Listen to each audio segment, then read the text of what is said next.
Just had a wonderful time talking to Matt Mansfields from Mansfields Nursery. We've had a long association with Matt. We put solar on his property many years ago. In this particular discussion, we talked about his life growing up, his travels in Canada, his potential travel to Japan, which didn't eventuate. We looked at Mansfields, what kind of propagation they do. We looked at cuttings, we talked about tissue culture, and also what it's like to actually be involved with a family business, both the pros and the cons. As always, chatting with Matt is a pure pleasure, and hopefully you enjoy this podcast. Sit back, strap yourself in, and let's get into it.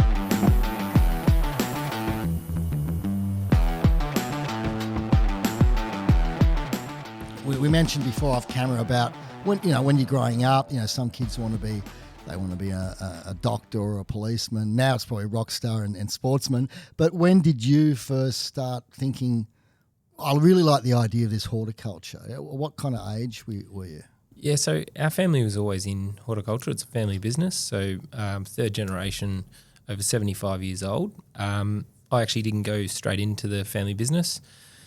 Our dad, he was pretty strong on getting out and doing other things. So he, when he was 16, I believe he started in the family business and never stopped. Could have even been earlier. He wasn't very good at school by his own reports, so I think it was good for him. But I think what he missed was what else he could do.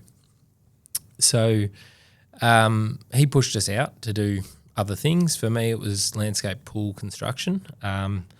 I liked school, but not all of it was for me. I was a different kind of a learner, and I think I've figured that out a little bit later. Textbooks, reading wasn't quite my way of learning. I learnt by being shown. And you're more visual. I'm more visual, but also have a go at it. I needed to give it a go. So, I went out, did landscape pool building construction, still sort of related to horticulture because it was in the blood, but just that little bit different. Did my apprenticeship and then was really encouraged to go travelling by my folks. So went over to Canada for a year and a half. Wow. Did a bit of green roofing, landscaping. Landscaping's a little bit different in Canada. It's covered in snow for 6 months of the year. Yeah, that would be different, yeah. Yeah, a bit of snow ploughing in the winter and snowboarding, and then back to, landscaping in the spring, summer. But it was fantastic. And I knew then when I was over there that we had a pretty good business back home, and it was time to head back home and get going in it, get started. Tell me a bit more about Canada, because it's a place that I've never been to, and I've had friends who have, years ago were going to Whistler, and one good friend, he created a video in the 90s of him screaming down Black Comb and doing all this stuff. Is that is skiing or snowboarding something that you're pretty passionate in? Oh, I was. I haven't done as much of it since. I did a little bit when I got home, but just it was right at your doorstep, So, I did. Went over to work on the mountains, went with a friend. I think Eddie even thought about coming with me at one point in time. But went over with a friend. I got offered a job, I think, in the ski repair shop. He didn't get offered a job. And he said, let's get out of this town and go to the next one. Went to the next one. He struggled to get a job. He was probably a little bit of a laid-back guy. And so we ended up in Vancouver. And I wasn't there to do landscaping. I was there to work on the slopes or have a bit of a break from whatever we were doing back home. But landed myself a job back landscaping. They offered me a car, much better money than the slopes, and I could take the ute to the slopes whenever I wanted. So it was a pretty good offer. So Vancouver was amazing, so much like Australia. It's unbelievable. I was going to ask you about that. That's what a lot of people say. Yeah. The Canadians, they have a similar kind of approach to living? Yeah, just fit right in, like I'd moved towns. Yeah, wow. I then moved over to Toronto a little bit later, so 7 months in, moved over to Toronto and spent a fair while over there. And much like Melbourne, inner city Melbourne, just amazing place to live. Probably I regret it a little bit. I had an offer to go work in Japan in a horticultural setup in Japan, and I got scared and didn't do it and just stuck to what I knew. What was that? The language? Was it the language? I don't know. Probably was just 21 and thought. Yeah. It was a country. I was supposed to be moving to a country town, working at a nursery sort of set up. It was organised through the family, contacts. And I chose Toronto instead. I had a chance to make a move, but I just thought Canada's too easy. It's just everyone speaks the language. Australians were pretty well liked over there at that point in time. That's good. Hopefully still are. Yeah, maybe. I haven't been back in a while. But so I loved it. Everything about it was fun. It was good growth for me personally. Got out of my comfort zone. You got no mates to rely on, so you had to go make them. Sit in your apartment by yourself or get out and find some people to hang out with. So it was pretty good. It was good for me, and it gave me a real good realisation of what I wanted to do next, and that was back to the business and back home. So you were doing landscaping in Toronto. Yep. And looking back now, that obviously many years down the track, you've got an amazing knowledge of plants. How much, with the plants that we use in landscaping in Toronto, in Canada, how different were they from, say, the Australian kind of approach to landscaping? Because straight off the bat, they wouldn't have too many deciduous trees, would they? They'd be all evergreen from that perspective. Well, no, there's a fair bit of deciduous stuff with, the winterization of crops was completely different to the snow. Right. So the crops were, very different. We still have them, but we just use them differently. The application of them is different. But it was probably more just learning how to deal with the elements. So, I didn't get much of a chance to actually be the decision maker on the style and plants and stuff over there. It did. We would do roof structures in the city of Toronto, overlooking, their baseball stadiums and stuff like that. They'd do massive green roof structures, fully planted out with sedums and grasses and those sort of things. Can you explain that concept of the green roof to people? Yeah, so Canada's quite big into it. America's big into it. I'm not sure how far through Europe it is, but these big roof structures throughout the cities and making sure they've got rooftop gardens. They don't always need to be a usable garden. It's not necessarily for staff to walk out and enjoy. It's really to just insulate, put greenery where, these massive concrete jungles are, and utilise spaces that are dead otherwise. Why Toronto was able to do it, and I imagine other places that have as heavy snowfall, is because the buildings are engineered to handle the amount of snow. Right. So adding a little bit of soil and some plants. Okay, so construction-wise, they are already able to support the considerable weight of soil, and obviously there's a vapor, a non-permeable membrane put down, rubberized, and then you're putting your substrate in there, your media, and then the right plant selection, irrigation. But that's still a lot of weight per. It's a lot of weight, but the way it was explained to me, again, I wasn't in the design side. I was probably a bit too young for that at that point in time, but a lot of the engineering was overdone at that point in time, so it was able to handle it. The drainage and everything was well in place. Everything was ready to handle it, so all you had to do is come in and build the garden up, whereas in Australia and these places you had to retrofit the roof, come back, strengthen it, get figure out the drainage. A lot of the work was already done for you. So you've done similar roofs in Australia? There was a big concept in Australia, came in just afterwards, worked with a few green roofers. It didn't take off. Yeah. There is some great places that do it. Phyto Green does some phenomenal green spaces in the city, sides of buildings, rooftops, those sort of things.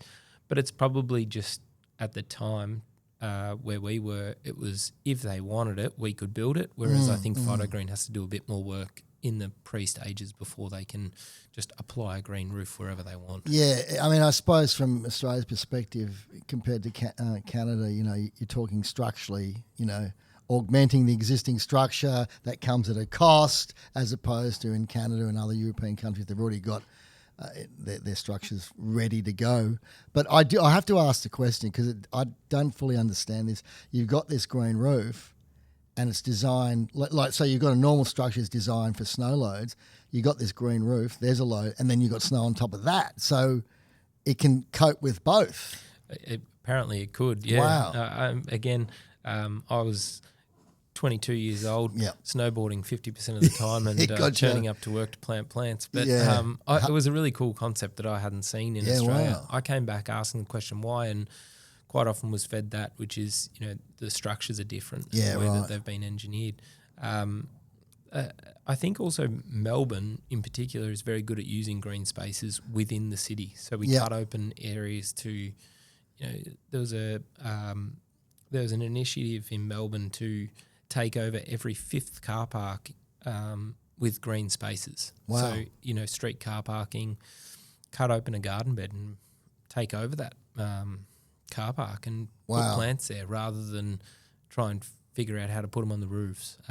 You look at the park spaces that we have throughout the city of Melbourne, they're beautiful. They are. And there's a fair bit of it as well compared to a lot of cities that you travel through. There is, and we're lucky in that respect. But there is one thing I want to bring up with concerning the selection of plants. So I know with councils, and they get advice, plant only male trees because they have there's less detritus for the council workers to pick up. But as a result, we have got all these male trees and a lot that are pumping out the pollen, hence, Melbourne being one of the pollen capitals and hay fever capitals of the world. So there's a bit of an issue with the plant selection, isn't there? Do you know something about this, Matt? Yeah, I think the plant selection, not only just due to male trees, but just plant selection in general has been... it's been informed. Yeah. There's people who have fed the information through. It's just whether it was well-rounded at the time. Okay. And I don't want to speak ill of who's chosen what in the past or whatever has happened. But what I can say happens now is it's a really well-rounded decision. Right. There's still some pockets where it's, someone has a job in their council and that's their job to choose the trees. Yes. And they take pride in that. They do it. But I think what's happening now is there's more of a collaborative effect. Right. They're working back with people in industry, people in horticulture. There's things like there's a sort of tree net group that gets together and they actually discuss what council trees are going in, where are they going, why are we choosing them. There's presenters there that are talking about the different benefits and whatever else. I think there's another problem in Box Hill. I grew up in Box Hill. Yep. You go through Box Hill, just off Alga Road, there's, I think it might be Peter Street or something. Still know the old neighbourhood pretty well. Drove through there, beautiful row of, I think it was some corymbias planted, but they were planted way too big a species under a power line. Right. The council workers have done a great job of pruning them. Yes. They've pruned the head out of them. Right. And all you've got left is these big wide-branched, forked trees. Right. They're so dangerous. They're going to drop or they're on a lean or whatever else. Now, that's not the pruner's fault. No, of course not. They're just doing their job. They've got to do their job. The person's been instructed to choose more eucalypts or corymbias to plant through the spaces. They've done their job to a degree. It's the whole project. It was the wrong species in the wrong spot. Now, those species might be good to put in some streets, but definitely not that street. Wow. And, what we see is probably a really big waste of resources all around. And again, I'm not blaming anyone in particular. It's all of our problem. It's not necessarily their problem. They've got those plants established. First thing ticked off. They've got them planted, First thing ticked off. They've got them established. Second thing ticked off. It's fantastic. 3, 4, 5-year-old trees. Some councils struggle to get them to that point. Right. Now we're going to probably cut them down, replant them and do it again. Versus you go through, some of these places in Mont Albert and that have had trees in there for years established. How lovely and green those streets are. It's a real shame when we get it wrong and we've got to start again. All the wasted resources, the effect that it could have had versus what it will have, that's where it's a real shame for the industry, we think. And so getting that decision right at the start, whether it be for pollen, whether it be for the growth habit, is really important. And I think the industry is now leaning into that more than they ever did. I think I want to come back to this and talk about that. It's what we're talking about is collaboration between people in the industry who actually know and are in a good position to advise correctly to the people who may not know. Okay, so you're in Toronto, you're doing your landscaping, and obviously you came back to Australia because you're here now. How long were you in Toronto? Yeah, so I think it was about a year and a half all up in Canada, so sort of 9 months or something in each. Just got homesick, got tired of it, had a lot of fun, but just time to come home. And there was the choice to go back to landscaping or start, landscapers, there's a lot of sort of two-man teams out there, Yep. Get yourself a ute, Yep. demo saw, and away you go. But no, I had the opportunity to join the business. There was a section that needed some work, and our dad was pretty strong on starting from the bottom and working your way through, so not just taking a position in the business. That's great. I just worked as a grower in the business. Did you appreciate that at the time, or were you like, "Come on, Dad, I'm your son. You're gonna what you want to start me here?" Yeah, no, I was fine with it. I think I'd worked in a couple of nurseries through my travels in Northern America, and I was crap. I was no good. I was fine landscaping, but Yep. I just didn't know enough about plants. And my dad had said to me when I started landscaping, collect all the plant labels off every plant you put in the ground, and you'll start to learn your plants along the way. Yes. I didn't do it. I didn't concentrate on one thing. Yeah, I right. concentrated on paving or excavator driving, learning how to drive a bobcat, that sort of stuff. Yep. But didn't concentrate on that one bit. So I knew I needed to understand that, and I was fine with that. That didn't bother me. And my brother was in the business at the time. My old man was in the business at the time. There's a fair bit going on. So Yeah, gotcha. trying to take a position that wasn't warranted, I don't think was sort of the right move anyway. So, no, I just sat back and enjoyed my time in the business and working alongside the staff. And a lot of the time they'd forget I was a Mansfield or whatever, and just enjoyed the time. Yep. Over the years, just took over different roles, and I feel like I worked in each sort of position and got a real appreciation for what we do as a business. Yeah, because Mansfield, it's been around for 75 years. Yeah, so 75 years. Wow. Third generation. It's now on one site. It used to be on 3 sites. And my grandfather started it a long time ago, and now probably employs over 100 staff. Wow. We do about 8 million plants out the farm gate at the moment. So depending on the size Yeah, of product course. that we sell. We'd probably one of the largest propagators of ornamental trees, grasses, landscape varieties in Australia. So your class is a propagation nursery. I mean, Yep. And for the people who don't know what that means, what separates a propagation nursery from, say, a standard nursery? Yeah.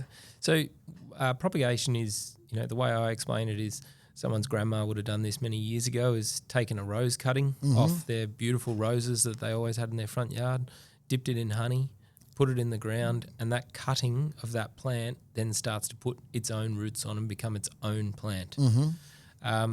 We do that. We do that. That's what the art of propagation is. You can do it via seed, so taking a seed off of a plant, putting it in the right media, giving it the right amount of water, and it turns into its own plant. You can do it via taking a cutting off a bush and getting roots on it and starting a new plant. We just do that 8 million times a year, basically. Wow. So from there, once it's got its roots, it's about controlling the amount of water you give it and putting it in the appropriate size pot until it gets to the end customer. So we're not talking about any hydroponic approach. We're talking about a soil-based media. It's a soilless media. Sorry, it's a pine bark or coir or okay. So or organic media. Organic media. Yeah. We're sort of a hybrid, I guess. Okay. We're not hydroponic, but it's intensive farming. Right. Is the best way to put it. So we're in greenhouses. We've got heated propagation beds. We've got brand new clean trays, soilless media. And there's a mixture of different propagation methods. There's tissue culture, which I'll explain, cutting and seed that you can do. So the different methods are basically dependent on how the plant grows. The plants that we grow just depend on the contracts. We've grown for hops industry, citrus industry, blueberries and raspberries. We've grown for the hemp industry when hemp was quite a big thing, and just the ornamental horticulture sector. So ornamental being whether it's the side of a freeway that's getting planted out or plants that you buy from your retail garden centre.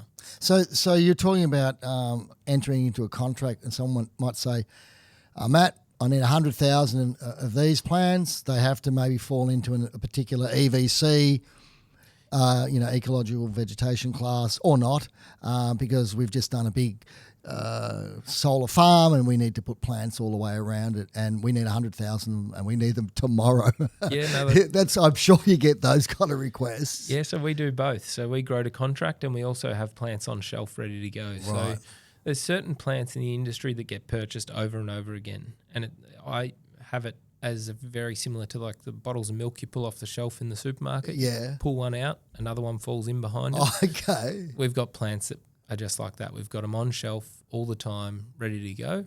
And then other contracts.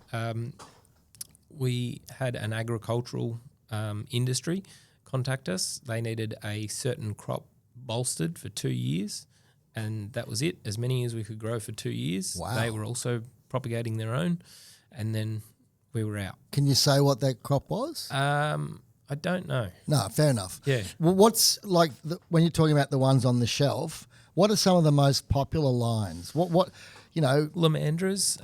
Australians love their lomandras.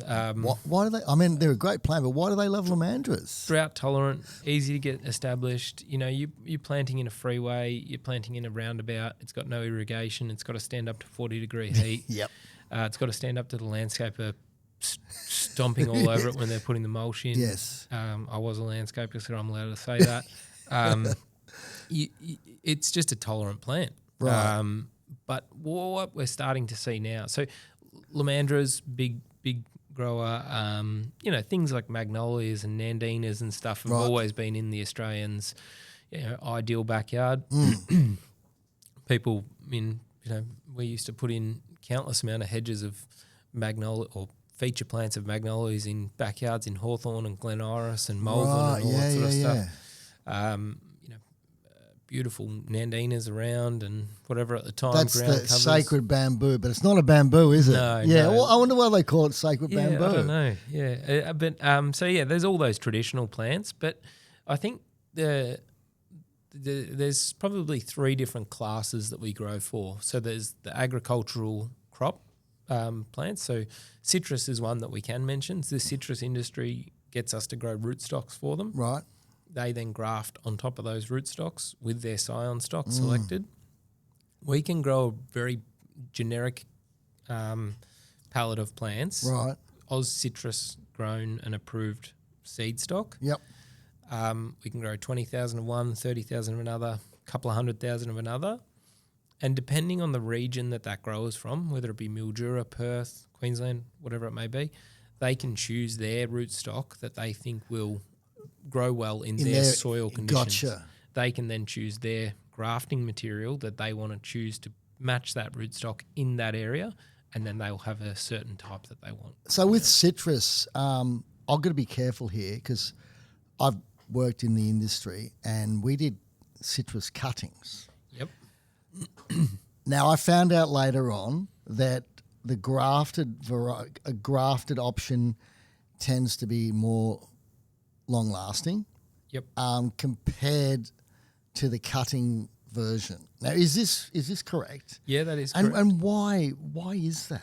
I'm not 100% sure with the citrus as to why it is, but a lot of it comes from the roots. So if you've got healthy, vigorous roots, the plant will survive for a long time. Yep. So some of the cutting grown material is chosen for its fruit, not for the vigor of the plant. Gotcha. The roots will drive the strength of the plant. Yes. So, you can have the most beautiful looking blue rose, but it may not have healthy roots. Gotcha. So they put a good root system onto a flowering blue rose. Doesn't exist, but you get what I'm saying.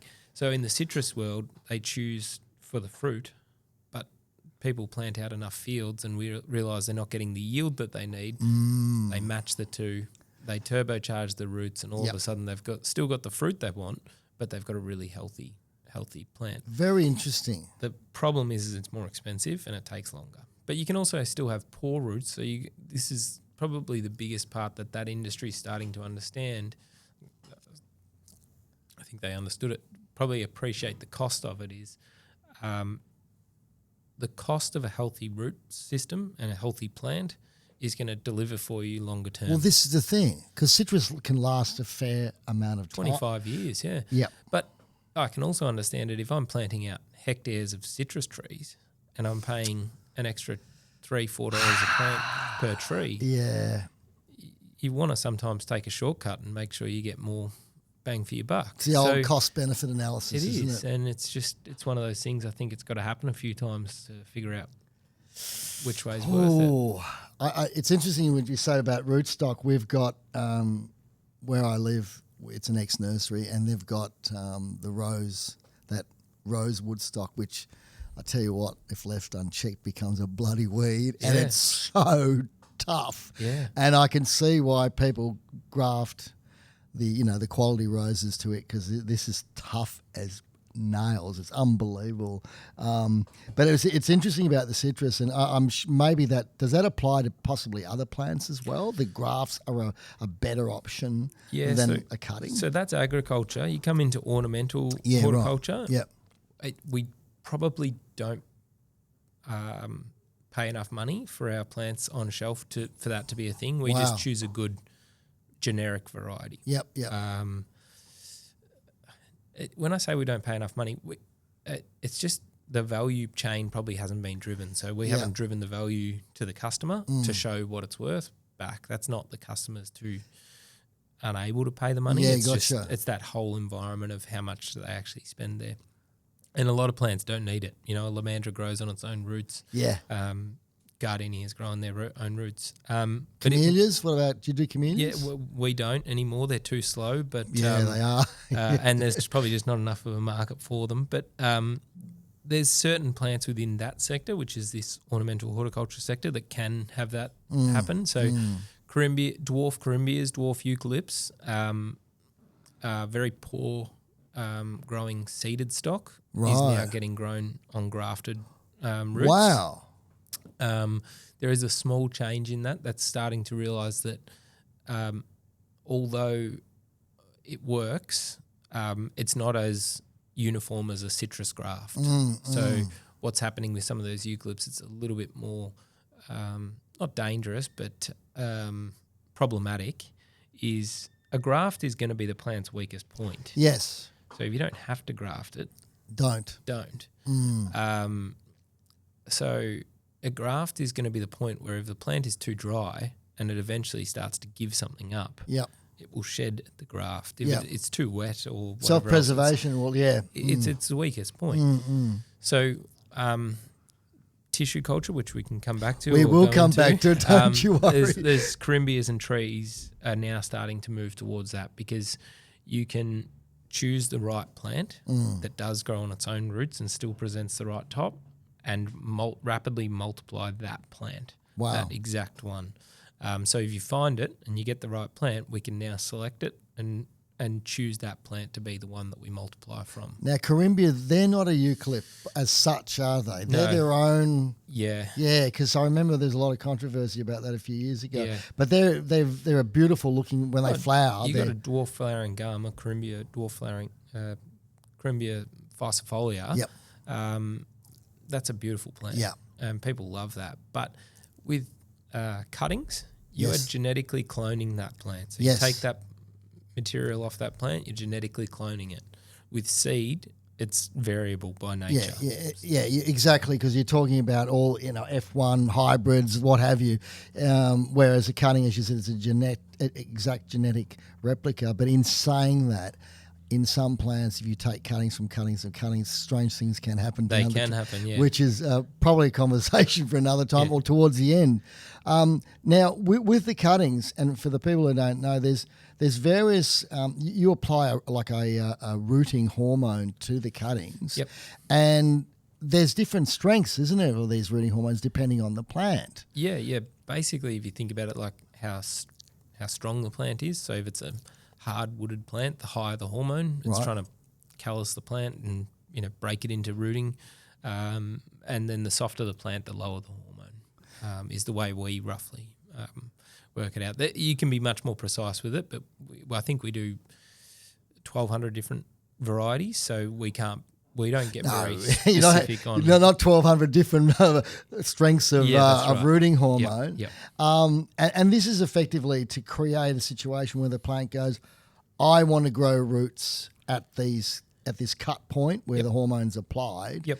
And they're, I think, classed as adventitious roots. So they don't actually have a taproot as such. They have these laterals, don't they? Correct. That's the thing. And some things root really, really quickly too, and others take a long time. Some things don't really need rooting hormone at all. Wow. You just leave a succulent cutting on the ground on gravel and it'll root in like a weed. Wow. But yeah, every plant is different, and that's the joyous challenge of it. But basically, yes, the lateral roots will come out, and that sort of does determine the price point in ornamental horticulture. A magnolia or something takes a longer time. Yes. It's a lot bigger of a tree to get established. Absolutely. You're going to pay a fair bit more. And then you've got things up the front of the, retail garden centre like violas or something like that. They've probably only been growing for a week. Wow. And the price point is a lot cheaper. Lavender, I know. Sorry, not lavender. Rosemary's a fairly easy one to propagate, but a lovely plant. We had one at our place 12 years ago, and that I propagated the absolutes out of it, and they're everywhere. And I really like rosemary. I love it. Love the smell. Love cooking with it. So this information it must have been gathered over years and years, because remember in the early days they would go, well, we don't know what hormone to use. It would be a trial and error thing, wouldn't it? Yeah, I think that's one of the benefits of being in business for so long. Your meticulous records about this? Yeah, really meticulous records. So that's probably been one of our real strong points is our data that we've collected over the years has been really, really well kept. Yeah, and wow. We're in the process of moving to a new program at the moment. We've tried twice, being probably over the top with how much data we like to collect. We've purchased 2 off-the-shelf programs and they haven't fit what we wanted. We've had discussions with them early on about what we wanted, and it was all assured that we could do it. They always say that. Yeah, that's what we've learnt. It just didn't work. One of the fears of that is you being, precious about what you want versus just fitting it. And we went for a third program. It was a very, very expensive program. It's out of Europe, and our IT team that was helping us implement the programs asked if they could help develop something before we try that. Just have a little trial on developing a small little application for us. Their own application, interesting. Or our own application. Yeah. And they had a go at it, and I think one module, very cheap little module, did a lot for us. Wow. And it was very interesting. So we had a go at building our own application. Over the last 2 years, that's what we've been doing, is building it so that at every touch point, we're collecting our own data. That's fantastic. So every staff member, I think it's rolling out as we speak, every staff member touches a tablet when they've finished a task. Yes. But they also add a little bit of information along the way. That's really interesting. So then my belief is plants will, on average, do the same thing year after year. Yes. So we have a little weed that grows in our nursery. We don't like it. It's a spotted spurge. Every year it appears about 2 weeks before Christmas. Right. Just pops up and starts flourishing. Seeds start going and it starts just self-propagating throughout the facility. You stay on top of it with weed spraying, herbiciding, maintenance programs. But why every year, 2 weeks before Christmas, just that little weed? What was it? What's the trigger? It's just the weather and that pattern at that point in time. Interesting. But plants do the same thing over and over. We like to try and manipulate them. We like to try and believe that we are, scientists, God, what we do. But we don't change a lot. We can add lighting, we can add heating, but we're blending the seasons. We're not changing the seasons. Absolutely. And so what we've realised is certain plants will move through our facility at the same time every year. Wow. Or even if you cut them multiple times a year, they're pretty similar routines. So what we wanted is to collect that data. Yes. We want to know how long before a plant normally needs to move sizes, how long before a plant needs to move greenhouses, how long before these plants need to start cycling. Over multiple versions of that data being collected, we believe we can start to analyse that.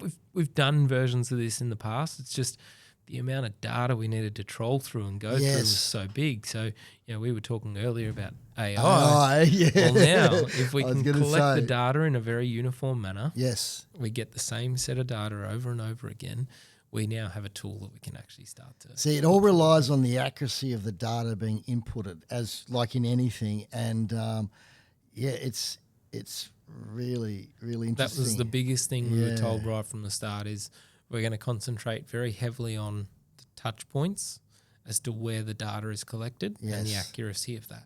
Because if we get that right... everything else is going to flow. AI is simple. And if you've used AI yourself, I know you have... where it gets it wrong is when you're trying to add in a spreadsheet that's in a different format to a different spreadsheet to a different format of another one and saying, can you compare these three? Absolutely. It gets it wrong sometimes. So if you can keep the data uniform, keep the set points easy for it, it's a phenomenal tool. Yes. You confuse it and give it completely different spreadsheets over and over again. It is bound to make a mistake. Absolutely, because at the end of the day, you're talking about a large database with multiple columns, and each row is a separate record, and it has to be. I understand this because I play around with Excel and Power Query a bit, so I'm going interesting. I tried to put together about 6 months ago, and I did a database of every medicinal plant in the world, and various attributes. Using AI, and it came up with some interesting ones, just whether they have a medicinal effect and whether they have other effects as well, just to see what it could do. It took me a while, fine-tuning, but when you were mentioning weeds, I remember this one weed when I was involved at a tube stock place, flickweed. Those bloody little seeds that they just do you have a problem with that at the nursery? No, we don't. That's great. No, we do. Everyone does. It's a really vigorous little thing. It is. And it's one of the things that I don't think we're better growers than most. What we try to do is just have repetitive processes and consistent product. Right. If you go to a rose grower, they're going to grow better. We don't grow roses. But if you go to a rose grower, they're going to grow better roses than we can. Because that's what they specialise in, We're a supermarket where our quality is not going to be as good as, a specialty grower. But what we try to do is replicate consistency of quality over and over. So we don't have weed problems, we don't have, disease problems, those sort of things. Now, that's not to say that they can't creep in. You just got to be able to get back up on top of them. And flickweed is definitely a problem for a lot of nurseries. There's some really good... consultants out there that can help you work on your programs and get the right programs for your facility. It's about the staff and being able to implement them, maintain them. We have real seasonal challenges of peak periods being, I think our sales period during spring, summer can be probably 3 times higher than some of our winter months. I think our October, November would probably be twice as high as our winters. June or July, if not more. So staffing challenges, not just getting the staff, but for the staff that are on the ground as well. Keeping the staff too. Yeah, and also the staff that are on the ground have to train side-by-side staff that they're working with and really ramp up. And so it's not necessarily, when I say staffing challenges, the staff being able to do it, it's them being able to get enough people trained in time to be able to keep up with it. And it's a real challenge. Don't get me wrong, they struggle with it every year, the team, but we've got a really good team who love onboarding people, getting them up to skills, getting them up to scratch pretty quick. But that's one of the other reasons why we've tried to address this program, is trying to make the task easier to do. Yes. Not only will that information that we collect get us great data for long-term growing. Yes. It should also enable us to narrow down the vision of the job. When a staff member comes in, what do they have to do? Exactly what do they have to do? Not just, staff struggle when they're just left to their own devices with not enough training. Yeah, that's the same for anyone, anywhere. Any exactly. industry. Correct. So what we need to do with our program is really make sure that when they're set up on a job, they have all the information they need. How many plants do they have to pick? How many plants do they have to cut back? Where is the location? What height or size are they looking for? Really give them the information they need for the job to be done and done well. Is this common practice with, I know you guys are huge, but like say your competitors or a similar sized business, are they, to your knowledge, following the same kind of procedure when it comes to this kind of database creation analysis? There's some bigger businesses than us, and they've got some of the international computer programs that have been written for the really mega factories out of Europe and America. I don't know. When I looked at some of those programs, it was very much subscribed to this is how it's done versus creating a way of how you want it done. Right. Not necessarily in the plant practices or whatever, but we were pretty strong in our program giving over information to the staff member. Yeah. And I don't believe in my reviewing of any of those programs that I looked at, and they could have it now, that the job was handed over with, pictures of how you want it done or the touch points and all that sort of stuff. But you can understand it again because those programs are written for the many. Yeah. They're written for a generic. So if they have to do it the same way for, we can do that for you. Eddie will change the program for you today, or Steve will change the program for you. Well, it's going to get out of hand. Of course. A lot of them are probably coming out, and I'll take a guess here, out of the Dutch experience, which has a really high concentration of greenhouses. Yep. All Holland is borrowed land anyway, below sea level, and they've got a very intensive horticulture there, and some amazing things have come out of Holland. I live in an area, as you know, there's a lot of Dutch people up around Sylvan, Mombog way, so I see it all the time. My son works part-time at Wayfex, so It's basically they have done so much brilliant horticulture for so long. The machinery comes out of Holland or Germany close by, or the computer programs, but they're just mass producers, and as they are mass producers, they've been able to perfect the machinery, the programs, all those sort of things. In Australia, we've been a very small sector where we don't have the population. We complain about it when we go travelling overseas. They can do that, but that's because they got the population. But what has then happened is we are a touch behind in technology, although we're getting there very quickly now. A lot of the bigger nurseries are getting there very quickly. But then there's also some smaller nurseries that haven't had a chance yet.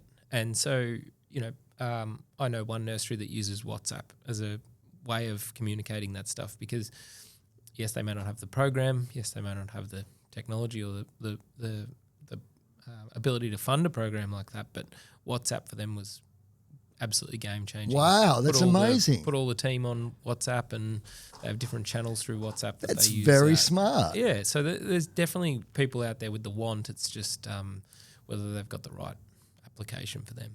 Now, we'll go back to, because I like talking the nitty gritty about the plants. You've got this soilless media, but it is organic based. There's koi in there, and would there be peat moss and whatever other mixture of it? So broken down pine bark or composted. So in the propagation process, is that fed any kind of nutrient at all? Yep. Yeah, So, so we liquid feed and we also controlled release fertilizer as well. So Okay. as the plant gets bigger, you usually use a controlled release fertilizer, so a coated fertilizer. Osmocotes, those sort of things people are familiar with. Yep. There's plenty of different brands, but most people understand that. But as the plant's a little bit smaller, the cell that it grows in, the size tray or plant or pot or whatever you want to call it, is smaller. You can't guarantee that you're going to get the amount of prills in every single cell. So Can you backtrack? The amount of what? So coated plant fertilizer are called prills. So prills. Each individual coated fertilizer piece is often referred to as a prill. Wow. So you can't guarantee you're going to get 500 plant cell tray. Aha. That's as big as an A3 sheet of paper. There's Right. 500 cells that where those plants sit of soil or soilless media. You can't guarantee that you're going to get 500 prills in every single Because this is due to cell. the size of the prill. Correct. Yeah, they're not microscopic, are they? Yeah, gotcha. And even the distribution, you can't guarantee that it's going to be even in every one. We want everything to be as even as possible so that we can keep the growth even across the batches. But that distribution will be automated, though, wouldn't it? The media is put into those trays, Yes. and the prills are in the media. Oh, okay, gotcha. So you can't guarantee that a couple don't cluster together and 3 end up in one and none of them. Right. So we moved to liquid fertilizer. So liquid fertilizer, you can then be more accurate in where you want it, and you can also apply it when you want it. Some plants you don't want to turbocharge too quick. Right. As you said before, that solar farm wants that job done in November. Yeah. And we've got the plants ready in the previous, Yes. December. Yep. We sort of want to sit on them. We don't want Absolutely. to turbocharge them too quickly. Or that solar farm calls us up and says that job's been moved forward by 4 or 5 weeks. We got to have something in our armory to be able to push the plants. Because it's obviously with a propagation perspective, you're talking about it's heat. It's heat. There's light to a degree, but it's more the heat zone, the root zone, air zone, temperature differentials, all of that stuff that actually provide the right environment for maximum root growth. I remember a lot of people using certain soluble fertilizers and using a high nitrogen based fertilizer to try to bring rooting on, and it doesn't work as well because obviously the NPK ratios are a little bit different. So you're talking about nature, but you're talking about this real science too behind the whole. It's this real combination of the two, isn't it? With this, it is, yeah. So we heat our greenhouses, we heat our hotbeds, or our benches where our propagation material is. So we're talking underneath? Yeah, where the tray sits. Yep. We don't heat the whole nursery. As I said, we're trying to extend some of the seasons, but we're not trying to break the cycle. You're not central heating, you're like a hot water bottle. That's right. You know what I mean? Exactly. You're right. heating where it's needed. Exactly right, yeah. And so we do a hydronic heating system under our benches. Right. It's traditionally been a gas boiler, and right at the moment, actually, I've worked with a couple of the guys here to sort of some advice on it. We're moving to electric heat pumps. Yep. To take advantage of some of the solar that we've got on our roof. But the electric heat pumps are also just more efficient than the gas boilers. Yep. We're on an LPG gas cylinder. You'd have one of those big. It's pretty big, yeah. And it's getting pretty costly. But our gas boiler broke. We had the choice of going with a gas boiler or electric heat pumps. Having long conversations with Eddie over many years, there's a way forward for us to. We use our hot water at night. Yep. And in the depths of winter. So it's when not there's perfect bugger for all solar. That's the thing, isn't it? It's not perfect for solar, but there is ways where we can on the edges of the season. Yep. We still get nice sunny days, and we can heat that water during the day and then use it throughout the night. Right. We've got a closed loop system with a buffer tank. Yep. So we will still get the benefit there, but there's ways that we can do it, and we've worked on those solutions. I'm not smart enough to replicate the actual method of it, but the electric heat pumps, from what we've seen, are just far more efficient anyway. So even just using off-peak energy at night, yes, we're in a far better situation than using a gas boiler. absolutely. Now, then if we can incorporate, longer term, looking at battery setups, larger buffer tanks, those sort of things, and really starting to expand the ability to utilise the energy during the day that's free from the solar system, we've got a really good chance of bringing that cost down even further. It's interesting. It's all like it's like a total energy management strategy. I got to ask: have you thought at any stage of looking at a biodigester? Because some of the bigger heating facilities use it. Again, we probably just try and keep we like to heat the roots of the plants, not the shoots. Yes. Growing so many different varieties, we don't like to keep a really warm ambient temperature through the greenhouses or false warmth in that greenhouse. It can create disease problems and growth that we don't want. We're really trying to heat the roots so that we can activate those root zones and get healthy roots. We'll grow the tops during the season when we need to. We don't need to grow the tops throughout winter when we're not. The plants aren't needed. Our customers, as I said, our sales drop dramatically throughout winter. So we're not trying to get everything ready. We're just trying to keep going through winter till we get to a point where spring switches on and we're ready to go. That's interesting. So in a way, sometimes you have to sort of like, for want of a better word, retard or bring back the growth. You don't want too much vegetative growth. And a lot of that's got to do, obviously, with the root zone, air zone, temperature differentials, and all the other nitty-gritty stuff. And yeah, that's right.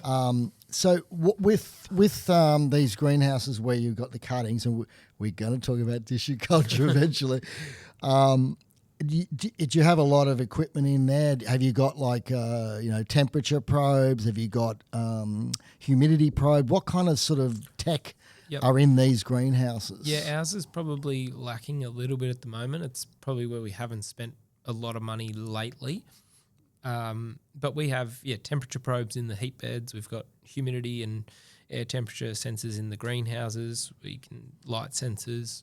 We have shade screens that'll close over if it gets too bright in there. We've got misters, foggers, and vents. If it gets too hot, we can roll up the vents. Yep. The misters more come on for the plants in the requirement when they need to keep the humidity, and the foggers as well. But yeah, it is really about, obviously you got to put the roots on the plants in the first place. Absolutely. But once you do put the roots on the plants, it's really about holding them back a little bit. And interesting. Certain times we fall behind. We really got to keep them in and get them running. But a lot of the time it's about, once they're rooted enough, get them out into the colder greenhouses, harden off and get a really structured, strong growth. Yeah. So that's the issue, isn't it? If they come straight from the greenhouse, and I've heard this before, people selling them straight out of the greenhouse and then they haven't been hardened off, and the customer, the end user, gets one at their home, and it's like, and it doesn't last, because it hasn't built up. We can get severe frosts in Melbourne. So if it's come straight out of one of our greenhouses, hits a retail garden centre, and a week later gets a severe frost, the plant will die. Absolutely. Or die back at least, depending on the species, could die. Same for the reverse. If it's come out of one of our shady greenhouses, having perfect moisture control and everything's rosy with it, and then you get a 35 degree, 40 degree snap dry week in your backyard. See you later. By the plant, it's gone. That's good for repeat business, but it's only good for repeat business for so long. You get disengaged with gardening. Yeah, no, totally. We've got to be conscious of making sure the plant is ready for its end customer. Yeah, wow. The third sector we didn't really talk about, there was the commercial landscape space. And that's probably one of the harder ones, because... Is that who you cater to as well? Yeah, so you got the agriculture, you got the ornamental horticulture, and then you got the commercial landscaping sort of revegetation space. If you're going to plant, the side of Hall Road was done near us in Carrum Sky. I think there was 400,000 tube stock that went into the side of that job, for anyone who doesn't understand the small size of a small cup. They're a 3-inch pot. Yeah, a small little coffee cup sort of size. Okay. They're a 4-inch, aren't they? Yeah, maybe in between, right? About 400,000 plants will go in there. If they are grown too soft, too lush, they go out into the side of that freeway, and they don't cop irrigation. They don't get anything. They don't get any love. They're just put in the ground and set to live, hopefully. And the problem is too, you can't control how they're put in the ground. I've been on I've planted out. I've seen what people do the right way and the wrong way, and the success rate is really up to how well they're actually positioned. Yeah, well, expand it. We concentrated a little while ago on going into a biodegradable net. Wow. We got away from the plastic pot for a few reasons. It's good for the environment, obviously, but for our customers who pot up into a pot, let's start there, they can take it straight out of the tray and put it straight into the pot.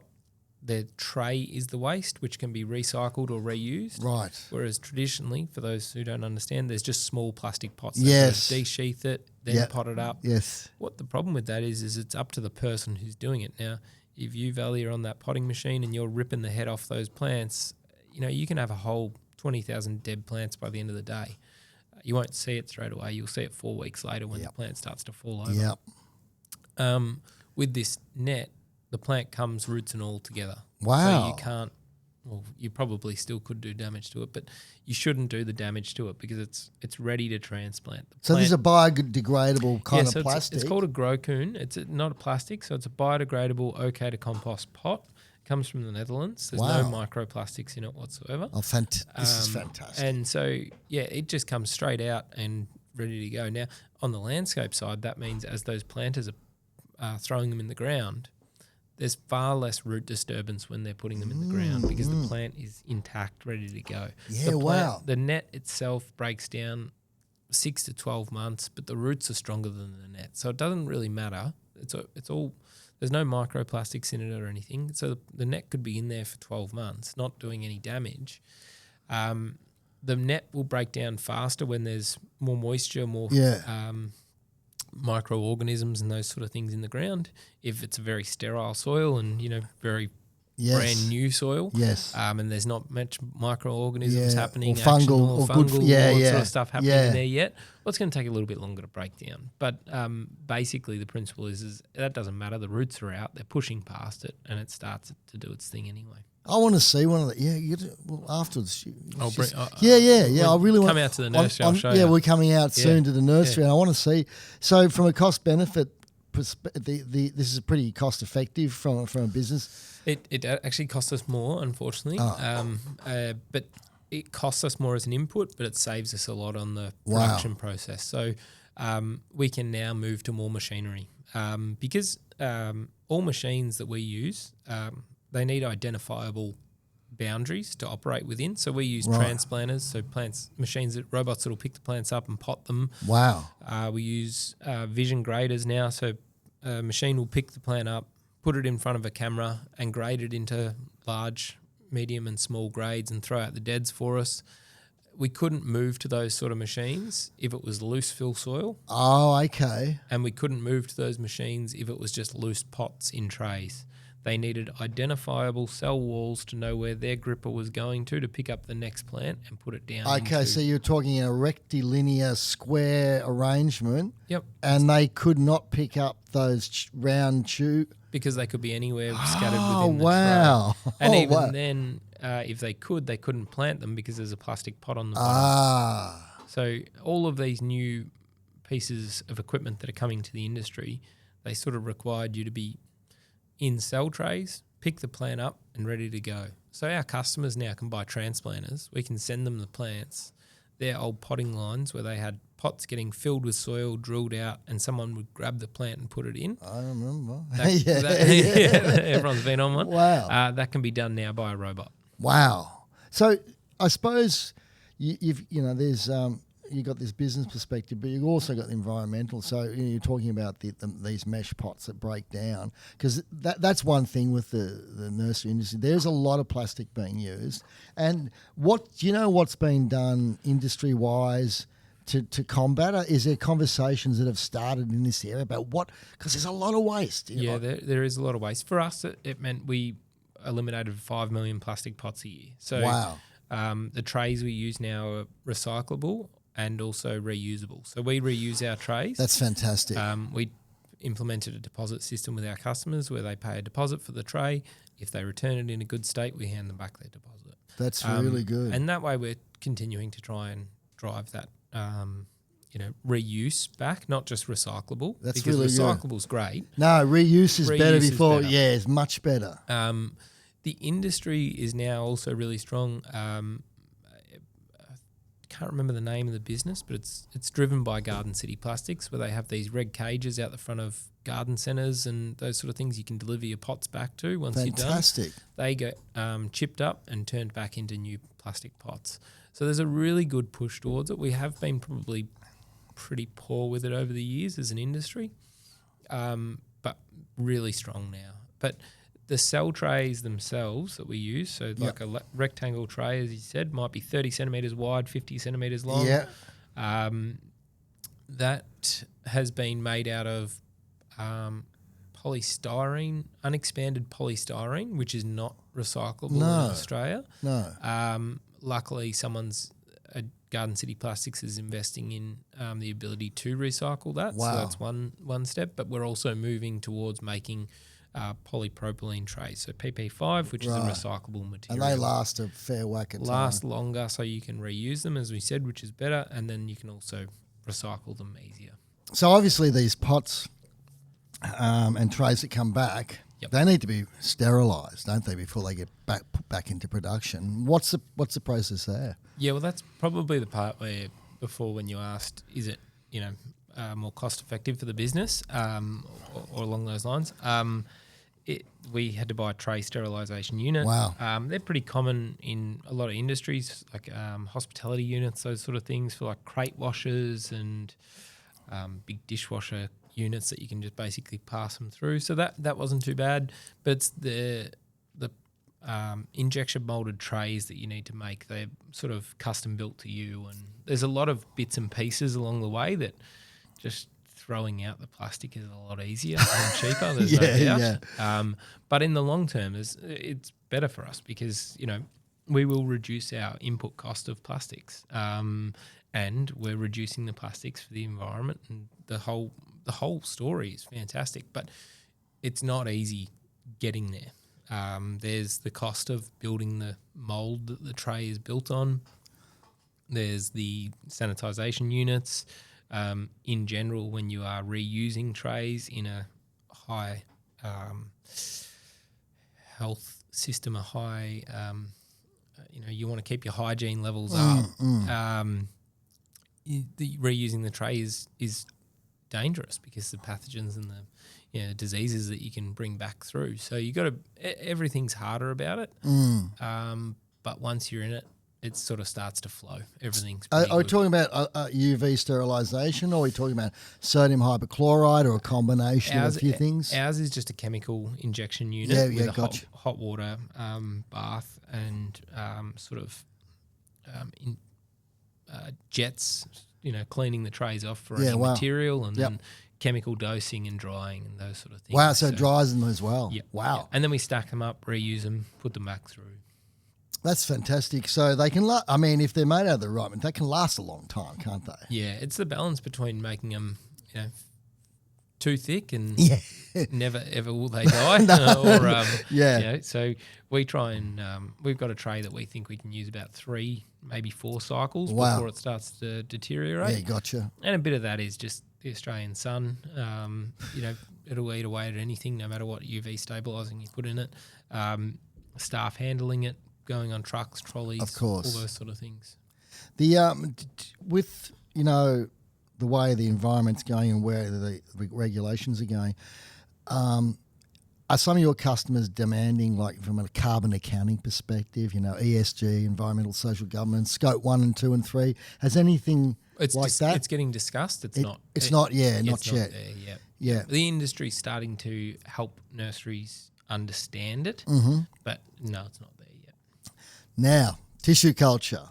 This is like, would you say tissue culture is a bit of a black art? Like, are there better tissue propagators than others? Yeah, well, tissue culture's it's commonly done overseas because it's been around for a really long time, but nothing has made it easier to do. It's a labour intensive business, right? And so and because it skips through our quarantine laws because it's been done in labs. You can send the plants across borders easier. So, it's a one way around our quarantine laws, which protects sending plants into the country. Interesting. Which is fantastic for us, the quarantine laws, because course. it protects us as an industry from overseas competitors. However, tissue culture is one way that those competitors can. They circumvent that. But they're only so small that it still requires a nursery to grow them out here on shore. So there's no disease that can possibly... There shouldn't be. It's up to the operator of the lab as to how well their lab is set up and what kind of prevention methods they have. But for us, we have one of the largest tissue culture labs in Australia. Wow. We purchased our lab over 10 years ago, and it had, I think, 6 staff at the time. I think it's now got about 35 staff. And it produces a fair few plants. So as a part of that 8 million that we send out the farm gate, it probably produces maybe 3 of those 8. So we still send them to our, now having our own tissue culture lab, we sell to some of our propagation nurseries competitors. So, and we who now are your customers? Now are our customers. Wow. We have set up a bit of a grower network where we can supply, different growers in different states when they can't handle the transport costs of our larger pots. We send them the tissue culture. Wow. It's very interesting. And a few other customers outside of the ornamental network as well. When you got involved with tissue culture, was it really hard to find information about it? Was it a closely guarded secret from the people who actually did it? And well, we purchased our lab off someone we'd worked with for 10 years. Okay. So he was struggling to operate in the Australian environment anymore. The costs were getting on top of him, and he ran a good business, but he couldn't step back from the business. And that was probably getting on top of him, I think, at that point in time.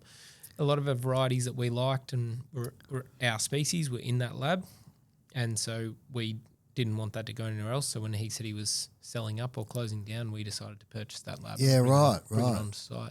So it was a working lab that just had to be relocated, and then obviously a lot of setting up and training. And and he worked with us for a few years as a consultant. Oh, that's great. And still sort of works with us to this day to some degree as a consultant. Can you explain really basically, without giving away any secrets, what's the process? Yep. And starting from the little petri dish kind of thing of the agar jelly, what goes on? Yeah, so tissue culture is just like propagation that we explained before, whether it's seed or cutting grown. You take an initial cutting from a plant or piece of material from a plant, whether it be flower, cutting, something along those lines. You put it into tissue culture, so you've got to clean it to make sure there's no pathogens, nothing coming with it, no diseases. You then create what is called a gel media, and that on that media there's different micronutrients. Those micronutrients hopefully will tell that plant to put roots down and start growing if you get the gel media right. From there, once it's growing, you can take a cutting off that gel media because it's growing up into the sky as a new little plant in that petri dish. Right. You take that one and put it back onto the media again, and hopefully you have 2 plants. If you get the gel media right, you basically go from 1 to 2 after 30 days. Let's say 30 days. Right. 30 days later, you go from 2 to 4, 4 to 8. Very slow start, as you can see. But once you're at mass, we have plants in the lab that every 30 days we're producing 5,000 new plants. Wow. And we can cut some back to multiplication stage, and then we cut some to grow out stage, and then we send them out into the nursery. We've got 5,000 new plants ready to go, start the journey. So it works well for bulk long-term orders. We work with customers over, think back to that milk that we were talking about coming off the shelf. Yeah. They want 3,000 of these plants every month coming through their doors. And so we can do that throughout the year. Those petri dishes go into a container, a grow room, lighting, heating, cooling. It's completely controlled environment. Right. There's HEPA filters and... okay, I was going to ask about that. The room's got to be completely, in our opinion, it's got to be very clean room, HEPA filters and filters on all the laminar flows where they cut in. Yep. All your tools need to be sanitized. Okay. And, cleaned. Sounds like a chemistry laboratory. Kind of. It's like a knockoff version of a really high-end chemistry laboratory. You know? Wow. Booties, hairnets, lab coats, pressurized air, and so we train all our own staff. We have all our own recipes, and we like the fact that we are onshore. During COVID, that was a really big selling point. Oh, I can imagine. Yeah. Yeah, and we try to now. Initially, when we got the lab, we were working with anyone we could. Now we've got enough orders in the system where we can sort of select who we work with. That's great. And we try to work with those customers who really value the cost of it. It is expensive. I think 70% of that business's cost is staff. And that is why a lot of labs end up in overseas countries. You know, Poland was really big for the tissue culture labs in Europe. The last time we were over in Europe traveling, they said they're now moving all their labs to Kazakhstan because Poland was getting too expensive. Now, they're going to look at automation for tissue culture, but it's just not there yet. They've always been able to just move it to a country that has a lower dollar rate for the labour. When that automation starts to come through, that'll be a big benefit for us. We don't necessarily, when we purchase automation as a business, it enables us to grow bigger. We've done it throughout the nursery. We've just got bigger each time. We haven't just purchased vision grading units and been able to get rid of staff or anything like that. We have a belief that we've got a good staff base. We just need to pair them with really good tools. And sometimes in our industry being so niche, there's not always those tools that exist yet. So we're just on the lookout for those tools to come in and have an effect on our business. It's it sounds like Mansfield really has an approach of there's a lot of process and procedure. Would you say that's correct for your business? Yep. And are you naturally? I ask this of everyone who comes in. Are you naturally like process driven, or did you have to learn to be process and procedure driven? My father was naturally process driven. Right. I don't know whether that was taught to him through the business, but you know, growing up in the dishwasher at home, all the spoons went with the spoons and all the knives went with the knives in the little basket. Yes. Because then that made when you're unstacking it, you could just grab the bunch together and make it much easier. Yeah. Spend far less time unstacking the dishwasher. You can spend far more time on other things, I think was his thought. Right? No, that makes sense. That's throughout our business, right? Everything is, procedure driven. Our staff all have production rates. We know exactly how fast they should be going and how fast they have been going. That's not to give them a slap over the wrist or anything. It's to work with them on. Yeah. I'm a believer, and our business is a believer, that people like to compete in things, whether it be work. You like a way of knowing whether you're doing a good job. Of course. It doesn't necessarily need to mean that, monetary rewards or anything like that. If you have an environment where you're doing well, I think you enjoy your job better. Absolutely. If you don't know whether you're doing well or not, you sort of struggle, I think, to measure yourself, and you can start to get your own thoughts going on. So we have processes for plants and for staff all the way through our business, and it's a really, really big part of who we are. And you think that's obviously? I mean, I'm asking a loaded question because it sounds like that's obviously helped with the success. Definitely, of Mansfield. yeah. I think even if you weren't a process-driven when you come and join us, you will be a process-driven person by the time you leave our business. Yeah. And I wasn't always a process-driven person, but now it's just naturally driven into me that you think about a way of doing things. So I think it's definitely a big part of the success. It probably not even just the success of the business. It's probably just running the way the business runs, and making that successful is a big part to us. It's there's always about profit and dollars and cents and whatever else, but over the last few years, certainly during COVID, it got messy. It got really hard to produce. It was it was not a great place to work, and we stayed operating through that period, and we're very thankful for all of that, but it just became a really difficult place to work and get things done. And layers of complication. And in the last 2-3 years, we've figured out a way, or we've been really working on stripping that back. And one of the staff members told me the other day they're enjoying their job so much more because it doesn't feel hard to turn up and do the work. When you want to, when you turn up and do your job, you want to actually do the job and be successful at it, I think. And but at the same time, you want a bit of a challenge as well, don't you? But you want the challenge in the right area. Yes. You want the challenge in the job, yes. not in getting to the job, not in turning on your computer. Absolutely. If your challenge is when you get to work, just getting to your core job, you're not going to last. That's an issue, yeah, of course. You want your challenge in the field where that's what you applied to do. Yes. And I felt like during those periods we were struggling to put people to their best uses. Now we're back to that, and that's I think through processes, stripping it back, making it a more streamlined place to work. And if you can find that enjoyment, you'll have a good staff and a good group around you. It sounds like you put a lot of effort into trying to maintain your staff and reduce turnover, because that's wonderful for many reasons, and from a cost perspective it takes a lot of time and effort and money to train new people, doesn't it? Definitely. You want to keep the human capital, for want of a better expression, happy and prosperous and fulfilled, so they give 110%. We've got a large portion of our staff that will always be seasonal. We are a seasonal business. Right, yep. And then we've got a big portion as well who will be there hopefully for as many years as they enjoy. But those that are there for many seasons need to be able to cope with those seasonal staff coming on board.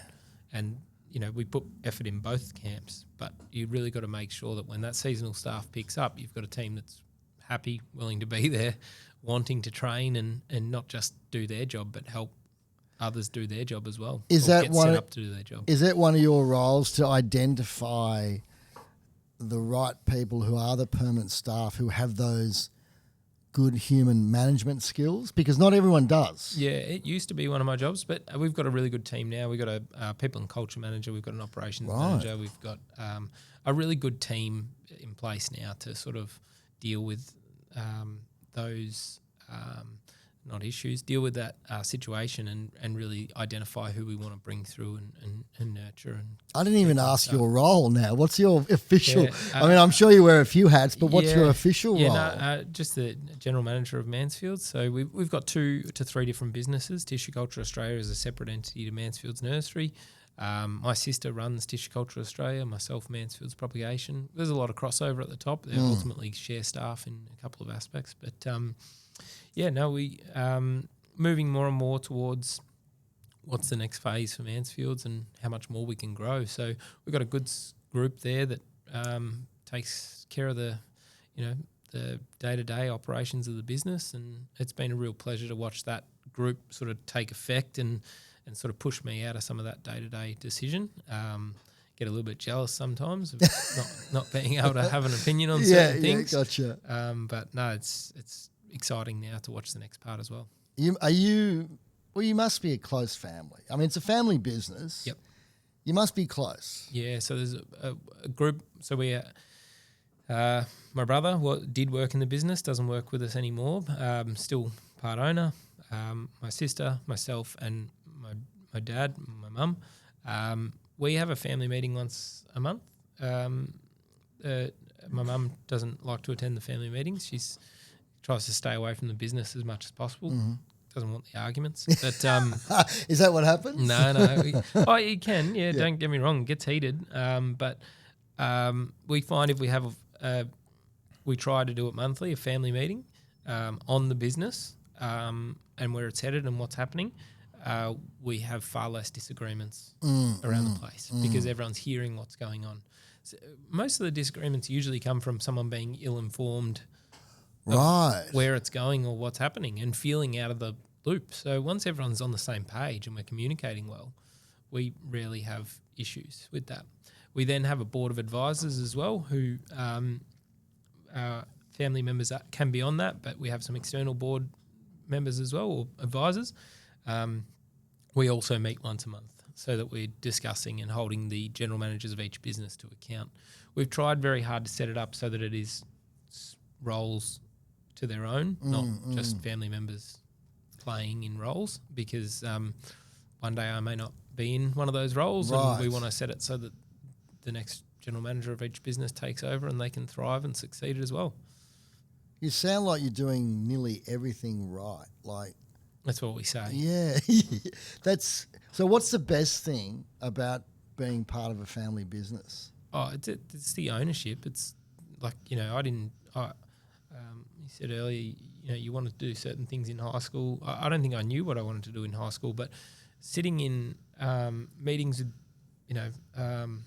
bank managers and advisors and stuff when I was not ready and didn't know what they were saying, but getting that hands-on learning approach to that was phenomenal. Yeah. You're very lucky and very blessed to be able to get a bird's eye view, a full frontal view of that stuff sort of before you need it, I guess. And that, I think that development then on yourself is really amazing. And That's a steep learning curve though, isn't it? For sure, yeah. But I think it's a good opportunity rather than a steep learning curve, and not everyone gets that opportunity. So I think that's probably the best part of it is you definitely can be a steep learning curve, scary, whatever it is. But I think we're fortunate we had a good business at the start as well.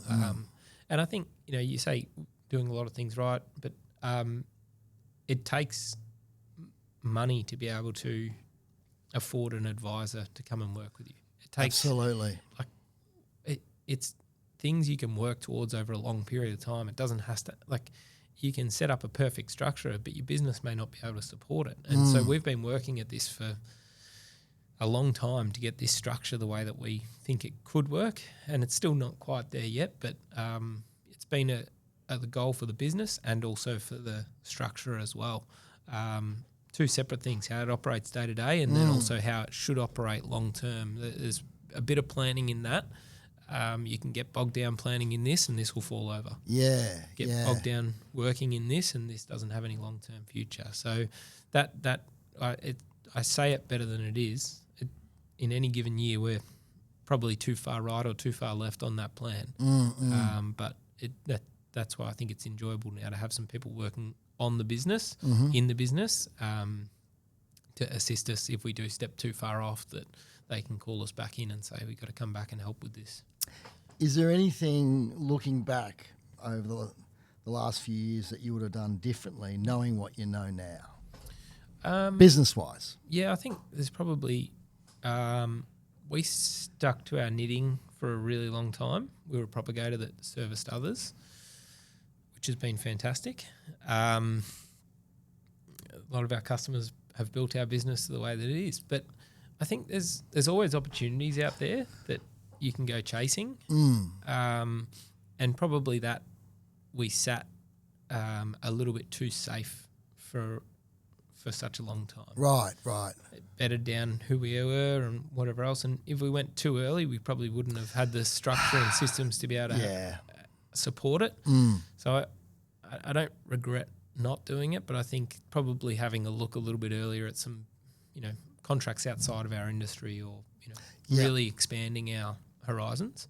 The more you talk to people, from citrus industry or whatever else it is, they, I didn't know you existed. Would have been good to have been able to work with you earlier or whatever else it is. Now, that growth could have been detrimental to the business as well. But I think that's probably one thing we would have done better a little bit earlier, I think, is that look a little bit further than just our own backyard. When you have family get-togethers, and I know you recently talked about a holiday overseas that you just got back from yesterday, and thanks again for coming in. How do you not talk about business? I mean, is there a clear delineation between, hey, let's talk about family stuff and life in general, and let's talk about business, or is it invariably they intermingle? Invariably they do intermingle, but I think we're still learning that part really as well. That's probably something we're not doing well is, we all have to hear about it when we're talking about it. And I think that's probably a bit of a shame about working for a family business is, you do talk about it so much. Sometimes you just need a break from it. And that break comes at not the expense of the family. We still catch up once a week for family dinners at my parents' house. We all live pretty locally.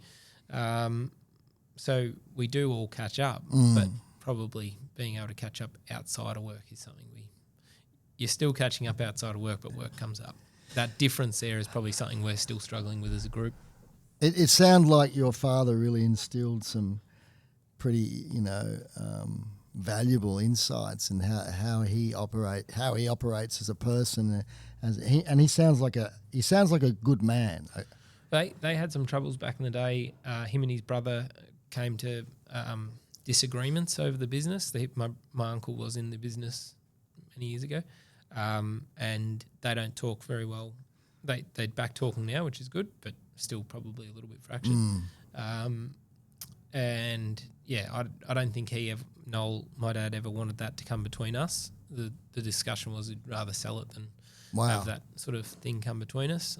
So I think the threat's always there. We've got to keep talking, or else there might be the threat of selling. No, I think we've watched it firsthand that it didn't go so well. So we've always got that in the back of our minds somewhere, I'm sure. It's funny, the older you get and the more you talk to people, every family has issues somewhere. It just does not exist, these perfect families. But after listening to, and I've spoken to you before about stuff, but after listening to you talk about your family and stuff, I'm quite envious. And that was a great conversation. I'm really glad you came in, and I can't wait for myself and Ayuka to come out actually to Mansfields and see what's going on. So thanks very much for coming in, mate. No worries. Can't wait to show you the nursery. A real pleasure. Cheers.